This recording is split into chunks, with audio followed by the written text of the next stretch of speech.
Hi, இன்றைக்கி வந்து ஒரு ஸ்பெஷலான டின்னர் ப்ரிப்பரேஷன் வீடியோ தான் பார்க்க போகிறீங்க. கெஸ்ட்டை வந்து இன்வைட் பண்ணியிருக்கோம். ஸோ அவங்களுக்காண்டி என்னென்ன நம்ம வந்து ரெடி பண்ணணும்னு பார்க்கலாம். நான் மதியமே வந்து இந்த உரிக்க வேண்டியது, இஞ்சி பூண்டு பேஸ்ட் அரைக்க வேண்டியது, அதுக்கப்புறம் சிக்கன் வாங்கிட்டு வந்தோடனே கழுவிட்டு 65க்கு வந்து மேக்னேட் பண்ணி வச்சுட்டேன். இப்போ வந்து மட்டனை நல்லா கழுவிட்டு குக்கரில் வந்து வேக வச்சுட்டு பிரியாணிக்கு தேவையான ரைஸும் ஊற வச்சுட்டேன்.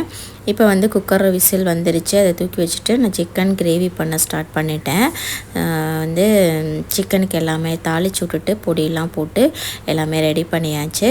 ஸோ அடுத்தது வந்துட்டு கொஞ்சம் மாவு பிசைஞ்சு வைக்கிறேன் பூரிக்கு. இப்போ பிசைஞ்சு வச்சா லாஸ்ட்டில் வந்து பூரி போட்டுக்கலான்னு சொல்லிட்டு அதுதான் பிசைஞ்சிட்ருக்கேன்.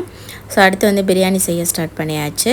எல்லாமே வதக்கி விட்டுட்டு இன்றைக்கி வந்து தலப்பாக்கட்டி ஸ்டைலில் தான் வந்து மட்டன் பிரியாணி செய்கிறேன். ஸோ சீரக சம்பா ரைஸ் போட்டு அப்புறம் இன்னொரு அடுப்பில் வந்து முட்டை வந்து குக்கரில் வேக வச்சாச்சு. குக்கரில் போட்டு ஒரு விசில் வச்சோன்னா முட்டை சீக்கிரமே வெந்துடும். இப்போ எல்லாமே ரெடி பண்ணியாச்சு. பிரியாணி தம்மில் போட்டாச்சு. அதுக்கிடையில் வந்து நான் கேசரி ஒரு கப் மட்டும் செஞ்சேன், சும்மா கம்மியாக ஸ்வீட்காக.